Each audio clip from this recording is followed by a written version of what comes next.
30,000 years ago, wolves were our worst nightmare. So how did they end up stealing our blankets and sleeping in our beds? Picture yourself 30,000 years ago. You're small. You're slow. And every predator out there can smell you from miles away. Wolves hunted in packs. They had jaws that could crush bone and endurance that put marathon runners to shame. And yet, out of every animal on Earth, wolves became our best friends.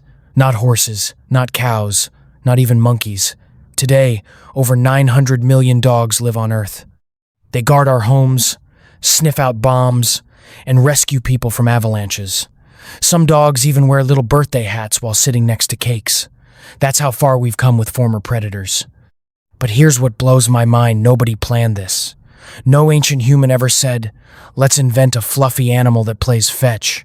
Dogs were created completely by accident. And the strangest part?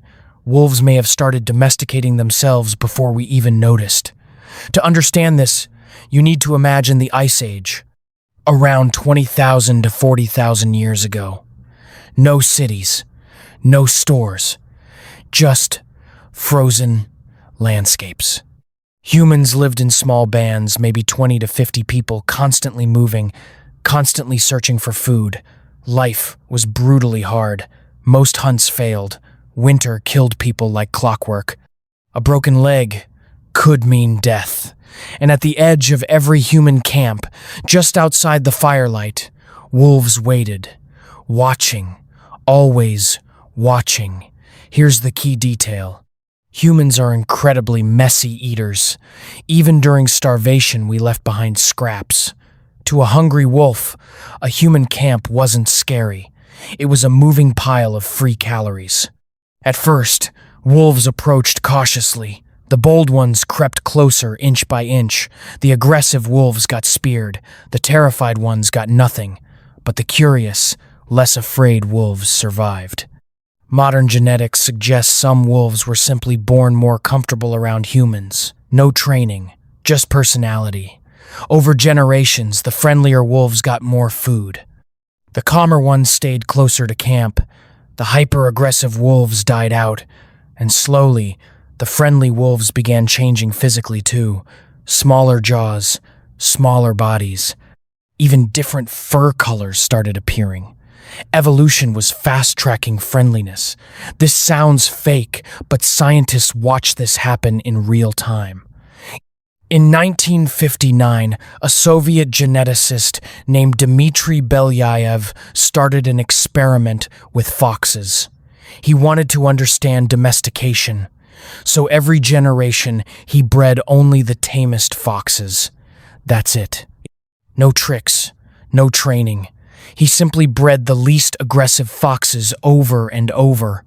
And within a few decades, the foxes started behaving like dogs. They wagged their tails. They whined for attention. They licked people's hands. But then something even weirder happened. Their bodies changed too. Ears became floppy. Snouts shortened. Fur developed white patches. Tails curled upward. All from just breeding for tameness. Scientists now call this domestication syndrome. So the first proto-dogs started looking less intimidating long before humans intentionally bred them for looks. Imagine standing in an Ice Age camp and seeing wolves that looked slightly smaller, slightly calmer, slightly less terrifying. Not pets yet, but not fully wild either. And this wasn't happening in just one place, it was happening everywhere at once. For thousands of years, this happened silently. No human realized they were watching evolution unfold beside their campfire. But humans notice the benefits fast. Wolves hear things before we do. They smell predators from huge distances. A wolf hanging around camp was basically a living alarm system.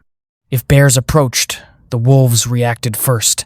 If strangers appeared, the wolves noticed. If prey was nearby, wolves helped track it. Humans with dogs simply survived better. This is why dogs are the first domesticated animal, earlier than sheep, earlier than goats, earlier than farming itself.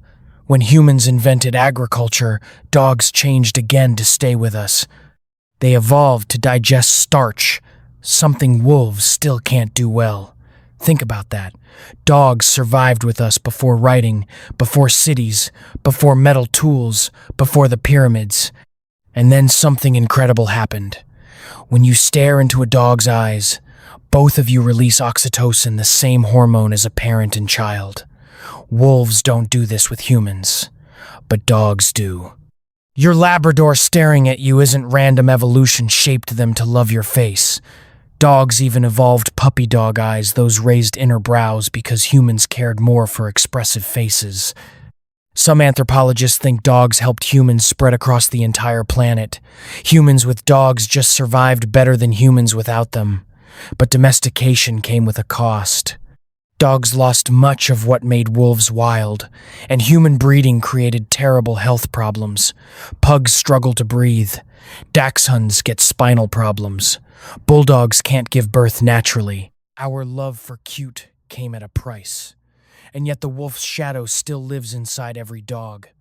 When dogs circle before lying down, that's an ancient wolf instinct. 40,000 years ago, a few brave wolves crept closer to our campfires looking for scraps. Today, your best friend is probably asleep at your feet. No grand plan, just fear slowly turning into friendship. Now you know the story. So tonight, give them an extra scratch behind the ears for all the wolves who came before.